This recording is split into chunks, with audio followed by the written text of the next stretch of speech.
Halo semuanya, selamat datang di channel Auto Driver. Toyota banyak sekali menghadirkan produk-produk barunya di tahun 2020 ini. Sebut saja Innova Facelift, Fortuner Facelift, dan model baru sekalipun yaitu Toyota Corolla Cross. Dan salah satunya tidak boleh dilupakan yaitu adalah Hilux Facelift. Ada beberapa perubahan yang cukup berarti pada mobil ini. Lantas seperti apa perubahannya? Ikuti terus video ini.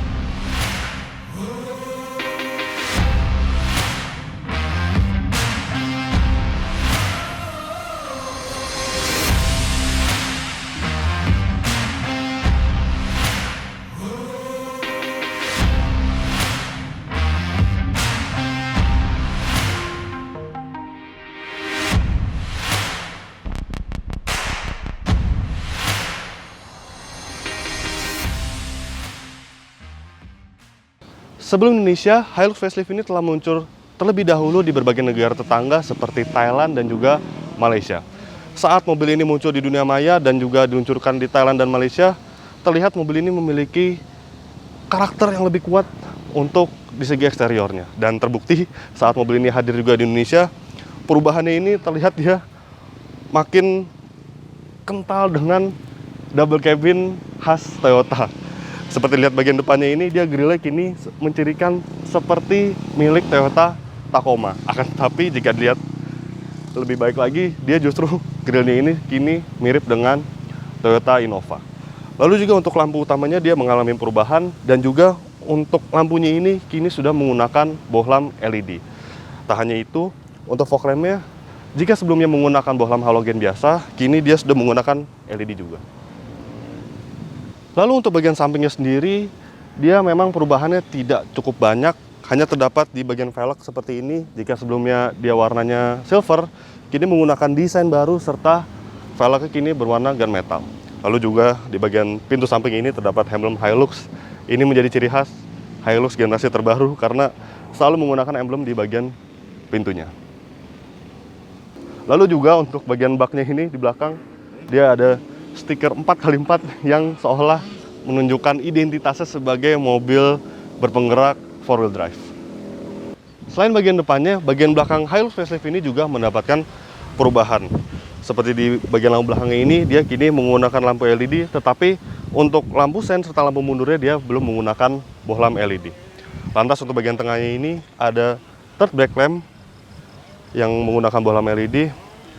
Sekarang kita lihat untuk baknya.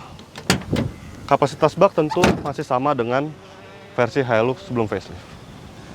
Dan untuk baknya ini dia kapasitasnya masih sama dengan versi sebelumnya. Lantas untuk mobil tes kami kali ini, dia sudah dilengkapi dengan bedliner yang dilengkapi dengan emblem Toyota seperti itu. Karena sebelumnya kami sudah sempat mereview Toyota Hilux, tetapi untuk versi sebelum facelift yang 2020 ini, dia belum mendapatkan bedliner. Lantas untuk bagian samping ini dia terdapat sebuah kaitan yang berfungsi tentunya untuk mengikat barang bawaan Anda di bagian baknya. Untuk mesinnya dia tidak ada perubahan dibandingkan versi sebelum facelift. Dia masih menggunakan mesin berkode 2GDF-TV berkapasitas 2400 cc diesel yang mampu menghasilkan tenaga 150 horsepower serta torsi 360 Nm. Lantas mesin ini berpadu dengan transmisi otomatis 6 percepatan dan mengalirkan seluruh tenaganya ke 4 roda. Memang secara tenaga dia bukan yang terbesar di kelasnya, tetapi yang saya suka dari mobil ini adalah karakter tenaganya yang torsinya ada sejak RPM bawah. Nanti kita akan coba di medan off-road.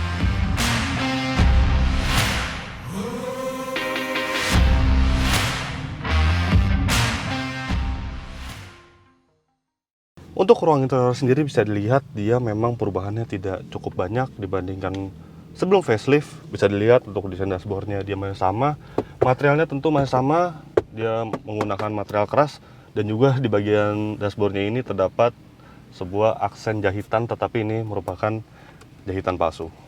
Lantas untuk head unitnya dia menggunakan head unit touchscreen dengan tentunya berbagai fitur konektivitas seperti Bluetooth, AUX, tetapi dia masih belum bisa untuk fitur konektivitas Apple CarPlay dan Android Auto. Lantas untuk AC-nya ini dia sudah menggunakan sistem digital untuk pengaturan AC-nya. Lalu di bawahnya ini terdapat soket 12 volt 2 buah. Dan di bagian atas ini terdapat knop putar yaitu untuk mengatur sistem penggerak dari mobil ini. Ada H2, H4, lalu L4. H2 yaitu untuk penggerak roda 2 saja, H4 untuk menggerak 4 roda tetapi masih rasio standar, bukan rasio yang lebih rapet, lebih tinggi. Dan untuk Forlo adalah rasio yang lebih rendah untuk digunakan saat off-road di medan yang berat. Dan yang istimewanya dia juga terdapat traction control serta differential locker yang berfungsi agar keempat ban dapat terbagi tenaga dengan rata. Lantas di konsol tengahnya ini terdapat 2 buah cup holder. Ini adalah tempat penyimpanan. Lalu ada Eco Mode dan Power Mode. Ini khasnya Toyota model terkini seperti Innova dan Fortuner juga ditemukan Eco Mode dan Power Mode ini. Tentu ini adalah mode berkendara yang Anda inginkan. Lalu ada tempat penyimpanan lagi, dan di bagian tengah ini dia ada tempat penyimpanan yang cukup lega, tetapi sayang sekali dia belum dilengkapi dengan slot USB yang berguna untuk pengisian daya gadget Anda. Speedometer dia desainnya baru, sekarang kita coba akan nyalakan. Nah, sayangnya lagi dia belum dilengkapi dengan smart keyless entry, dia masih dilengkapi dengan anak kunci seperti ini. Jadi harus memutar kontak seperti mobil konvensional.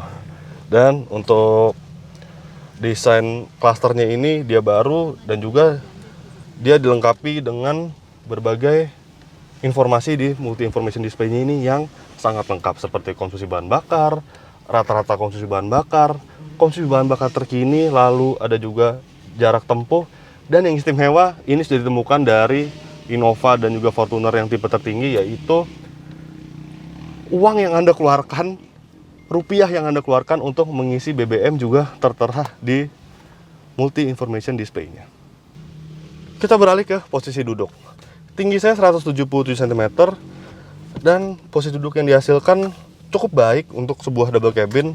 Terlebih dia dilengkapi dengan electric seat untuk tipe V atau Hilux tipe tertinggi seperti ini. Dia bisa diatur ketinggiannya depan belakang seperti ini. Lalu juga untuk sandarannya dia bisa diatur secara elektrik, tetapi perlu diingat jok elektrik ini dia hanya dilengkapi untuk pengemudi saja. Untuk jok penumpang sebelah kiri dia masih secara manual. Lantas untuk pengaturan setir dia bisa diatur secara tilt maupun teleskopik seperti ini, sehingga untuk berbagai postur tubuh manusia ini akan baik untuk posisi mengemudinya. Lalu untuk sistem audionya dia dilengkapi dengan speaker dan juga ada 2 buah tweeter di bagian pilar seperti ini. Lalu untuk material door trim dia masih menggunakan material keras dan juga ditemukan lagi ornamen jahitan palsu. Lalu untuk kabin ini dia dilengkapi dengan berbagai aksen aluminium brush seperti ini. Sekarang kita lihat bagian belakangnya. Ini dia bagian kabin belakang dari Hilux facelift. Memang untuk sebuah double cabin duduk di baris keduanya bukan suatu hal yang menyenangkan karena dia ruangnya ini cukup terbatas. Tetapi tidak apa-apa, saya coba menjelaskan pada Anda seperti apa duduk di baris keduanya ini. Bisa dilihat ini posisi berkendara saya. Tinggi saya 177 cm dan bisa dilihat dia masih ada sisa untuk kaki saya. Tetapi memang untuk sanggahan kaki ini, kaki saya tidak tersanggah dengan baik. Lantas untuk headroom dia masih ada space untuk tinggi saya yang 177 cm. Lantas untuk di belakang jok ini terdapat sebuah gantungan barang yang maksimal dituliskan maksimal 4 kg. Lalu untuk sandarannya ini memang dia cukup tegak ya. Memang double cabin biasanya duduk belakangnya ini memang posisi duduknya ini seperti ini, memang dia tegak dibandingkan sebuah SUV karena mengingat dia bagian belakangnya adalah sebuah bak bukan sebuah kabin. Lantas untuk bagian tengahnya ini dia dilengkapi dengan armrest dan dia ada tempat penyimpanan 2 buah cup holder. Meski sebuah double cabin, namun mengendarai Toyota Hilux selalu menyenangkan.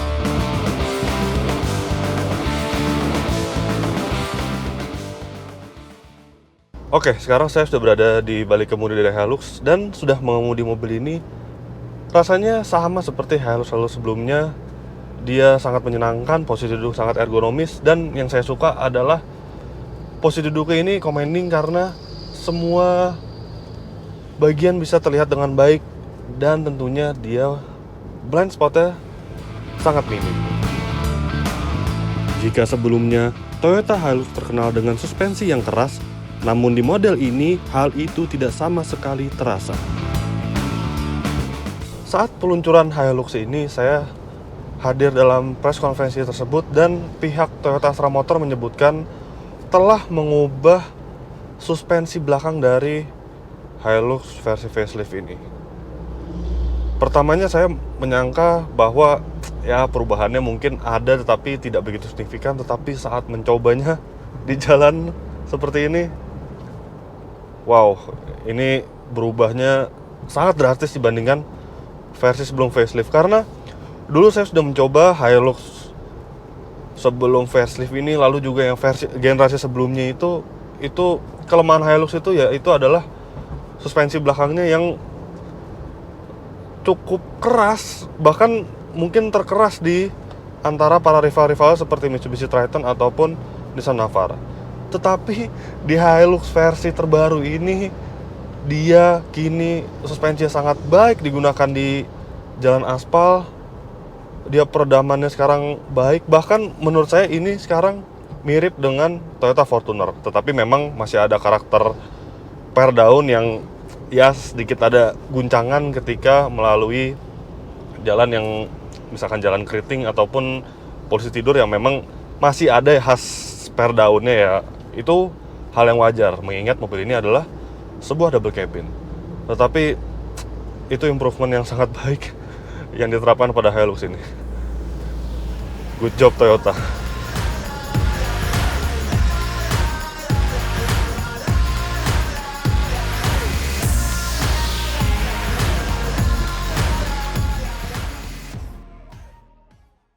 Selain suspensi, Toyota mengatakan telah merubah sistem power steeringnya karena mobil ini telah dilengkapi dengan sistem variable flow control power steering. Jadi Toyota mengklaim bahwa putaran setir dari mobil ini menjadi lebih enteng dibandingkan versi sebelumnya. Tentunya hal ini akan membantu Anda jika berkendara mobil ini mungkin di saat parkir atau saat kecepatan rendah dan ingin melakukan manuver seperti putar balik di jalan yang cukup sempit. Oke, sebelum kita membahas konsumsi bahan bakar, lalu performa mesin, kita akan menjajal mobil ini terlebih dahulu ke habitat aslinya, yaitu Medan Offroad.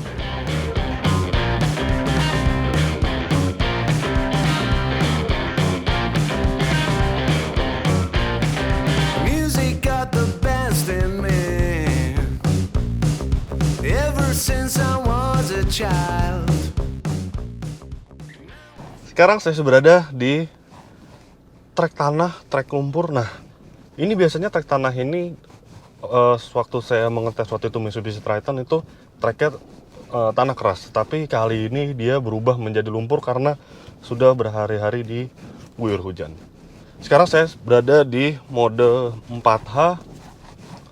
Bisa dirasakan ini mobil tidak mengalami kesulitan apapun melalui trek lumpur, tapi memang trek lumpurnya tidak begitu ekstrim.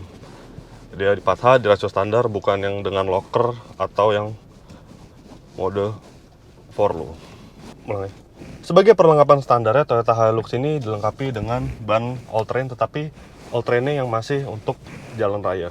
Makanya seperti ini, dia mobil seperti traksinya sulit didapatkan karena bannya bukan ban untuk lumpur, mud terrain ataupun all terrain yang untuk off-road ekstrim. Seperti saya sebutkan sebelumnya, perubahan yang paling besar di mobil ini adalah karakter bantingan suspensinya.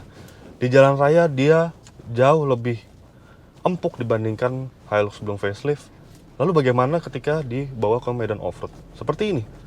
Dia sangat nyaman, dia mampu meredam guncangan-guncangan saat jalan yang bisa dikatakan cukup ekstrim dengan sangat baik. Bahkan kini dia Hilux tidak kalah dengan model-model kompetitornya seperti Mitsubishi Triton ataupun Isuzu D-Max.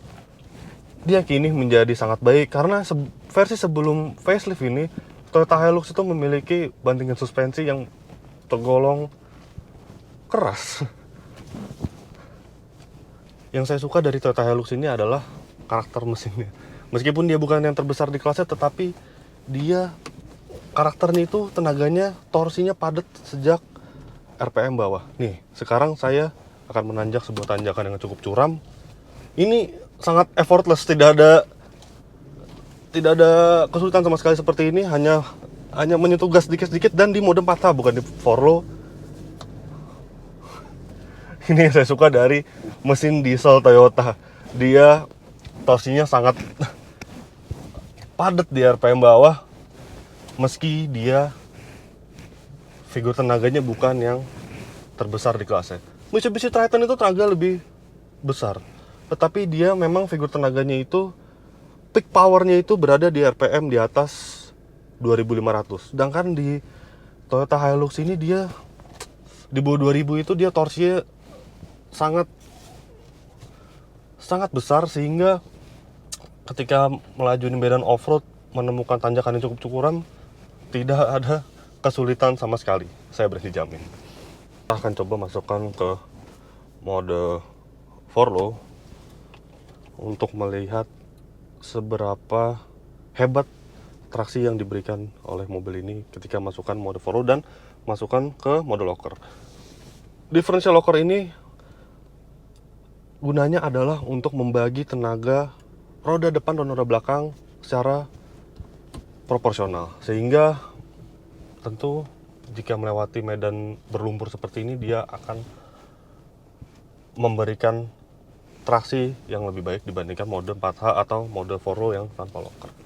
Dan bisa dilihat, dan sekarang sudah masukkan mode itu, dia traksinya itu luar biasa yang dihasilkan dari mode 4low-nya, sehingga tanjakan yang lebih curam dari yang tadi saya tanjak untuk mengetes seberapa hebat mesinnya, mungkin jika diberi tanjakan lebih curam lagi, maka Hilux ini bisa melewatinya dengan lebih mudah tentunya. Oke, kemampuan dari Toyota Hilux ini untuk off-road tidak perlu diragukan lagi. Akan tetapi kami menilai bahwa ada satu fitur yang kurang di mobil ini, adalah Hill Descent Control. Fitur tersebut sudah dimiliki oleh Nissan Navara dan Mitsubishi Triton yang berguna untuk menjaga laju kendaraan Anda jika melewati turunan yang curam. Jadi dia akan mengerem dengan sendirinya. Dan di Toyota Hilux ini sayang sekali dia belum dilengkapi dengan fitur tersebut. Oke, membahas kemampuan off-road, mobil ini memang belum dilengkapi dengan Hill Descent Control, tetapi saya seperti sebutkan sebelumnya, mobil ini tenaganya, torsinya itu padat sejak RPM awal, tetapi juga mobil ini dilengkapi dengan differential locker yang menurut saya sangat mumpuni untuk dibawa off-road seperti ini. Sekarang saya akan melalui jalan berlumpur yang tanahnya cukup gembur, dan sekarang kita langsung jalankan saja. Wah, luar biasa. Perpaduan tenaga yang besar serta differential locker yang baik menghasilkan kemampuan off-road yang luar biasa. Wakes me into sweaty sheets, abandons me when nights died out. What can I do? What can I do? Oke, sekarang saya sudah puas menjajal mobil ini di habitat sesungguhnya, yaitu medan off-road. Dan sekarang saya akan membahas aspek-aspek yang menjadi pertimbangan ketika mobil ini digunakan di jalan raya untuk konsumsi bahan bakar dan juga performa. Oke, untuk konsumsi bahan bakarnya, mobil ini sama dengan versi sebelumnya, masih menggunakan mesin diesel 2400 cc berkode 2GD FTV. Berdasarkan hasil pengetesan kami dengan rute dalam kota untuk kecepatan rata-rata 22 km per jam, mobil ini masih mampu menghasilkan angka 11,5 km per liter. Sedangkan untuk rute tol dengan kecepatan rata-rata 22 km per jam, Hilux facelift ini mencatatkan hasil 15,1 km per liter, yang artinya konsumsi bahan bakar mobil ini yang menjadi yang terbaik di kelasnya. Dia lebih baik dibandingkan Mitsubishi Triton maupun Nissan Navara yang telah kami tes sebelumnya.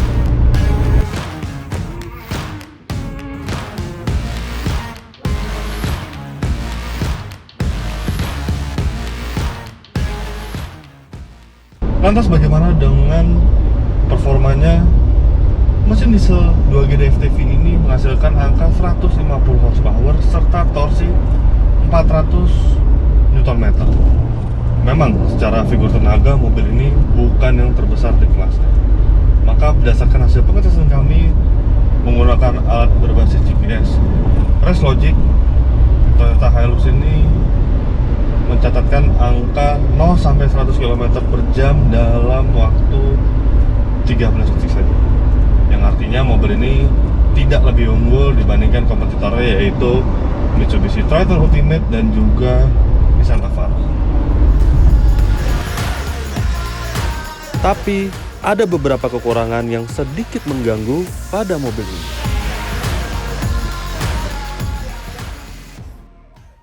Ini adalah hal pertama yang saya lihat dari mobil ini. Ini sebenarnya adalah bagian dari attention to detail, adalah instrumen clusternya ini.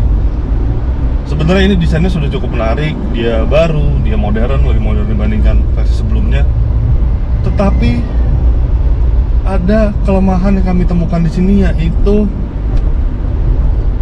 ada aksen yang kurang rapi, yaitu ini bagian atas instrumen cluster plastiknya ini, dia justru menutupi beberapa indikator, seperti indikator lampu itu hanya terlihat setengah di bagian instrumen clusternya. Ini sebenarnya agak mengganggu karena saya sendiri bertanya-tanya ini kenapa seperti ini gitu. Namun kami juga tidak mengetahui apakah hal ini ditemukan di mobil tes kami saja atau di seluruh unit Hilux facelift. Lalu yang kedua adalah tidak adanya fitur kamera mundur ataupun sensor parkir. Well, memang Hilux V ini atau varian tertinggi ini memang diciptakan sejatinya adalah untuk mobil niaga yang digunakan untuk tambang, untuk perusahaan. Memang ya mungkin hal tersebut tidak begitu berguna jika digunakan di medan-medan off-road atau pertambangan misalkan. Akan tetapi Hilux tipe V ini adalah varian tertinggi dari Hilux yang ada di Indonesia. Mengingat mobil ini memiliki panjang 5,2 meter, jika Anda menggunakan mobil ini parkir dan akan keluar dari parkiran dengan cara mundur, rasanya agak sedikit repot karena tidak adanya fitur tersebut. Terlebih saat kami melakukan pengetesan Nissan Navara dan juga Mitsubishi Triton yang merupakan kompetitornya, di varian tertinggi tersedia fitur-fitur tersebut. Alangkah lebih baiknya jika Hilux facelift ini dilengkapi dengan fitur sensor parkir ataupun kamera mundur. Yang ketiga adalah tidak adanya fitur hill descent control.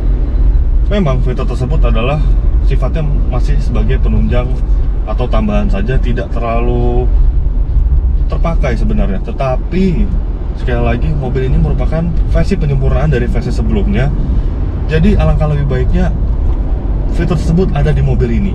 Mengingat Mitsubishi Triton varian tertinggi yaitu Ultimate dan juga Nissan Navara sudah tersedia fitur hill descent control.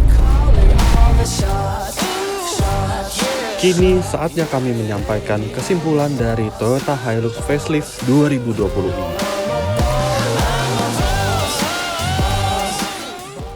Secara kesimpulan, perubahan pada Hilux Facelift ini sangat positif. Pertama, dari bagian eksteriornya kini mendapatkan perubahan yang begitu signifikan sehingga Hilux ini tampil lebih sporty, lebih modern, bahkan tidak lagi tertinggal oleh kompetitor-kompetitornya. Jika dulu memang Hilux itu mungkin fokus utamanya adalah untuk kendaraan komersial, tetapi semakin kesini Toyota mungkin lebih memperhatikan mobil ini agar diciptakan sebagai mobil yang berfungsi untuk hari-hari di dalam kota. Mobil ini tidak kalah ganteng dibandingkan Mitsubishi Triton ataupun Nissan Navara. Lantas untuk perubahan yang paling signifikan menurut saya adalah suspensinya. Karena tidak sekedar gimmick, perubahan suspensi ini membuat bantingan Hilux ini kini menjadi yang terbaik di kelasnya menurut saya untuk double cabin yang masih menggunakan per daun. Lantas kemampuan off-roadnya juga tidak perlu diragukan lagi, perpaduan mesin serta penggerak four-wheel drive yang sigap membuat mobil ini begitu lincah di medan off. Tetapi memang ada beberapa kelemahan yang saya sebutkan sebelumnya. Dia tidak ada sensor parkir dan juga kamera mundur yang menurut saya harusnya fitur tersebut sudah ada di mobil ini. Memang kami sudah melakukan pengetesan beberapa mode double cabin seperti Nissan Navara dan juga Mitsubishi Triton yang fitur jauh lebih lengkap dibandingkan Toyota Hilux ini. Tetapi memang fitur tersebut pada dasarnya adalah fitur tambahan, tetapi menjadikan sebuah standar baru di double cabin modern seperti ini. Ya, memang dari segi fitur Hilux ini sedikit tertinggal dibandingkan para kompetitor. Tetapi tidak apa-apa karena perubahan yang positif itu menjadi suatu pertimbangan besar ketika Anda membeli sebuah mobil double cabin modern. Untuk harga jualnya, Toyota Hilux tipe V yang seperti kami tes ini, Toyota Hilux tipe V itu semua dilengkapi dengan transmisi otomatis berpenggerak 4 roda tentunya, dijual dengan harga 492,8 juta rupiah on the road Jabodetabek. You know how I handle my business. Boss, baby, I'm a boss. Calling all the shots. Baby, I'm a boss. Jadi begitulah hasil review kami terhadap Toyota Hilux Facelift 2020 ini. Klik like jika Anda menyukai video ini. Jangan lupa juga untuk isi kolom komentar, subscribe bila Anda belum, dan main-main juga ke website www.autodriver.com. Download juga aplikasi Autodriver di Google Play Store. Terima kasih dan sampai jumpa.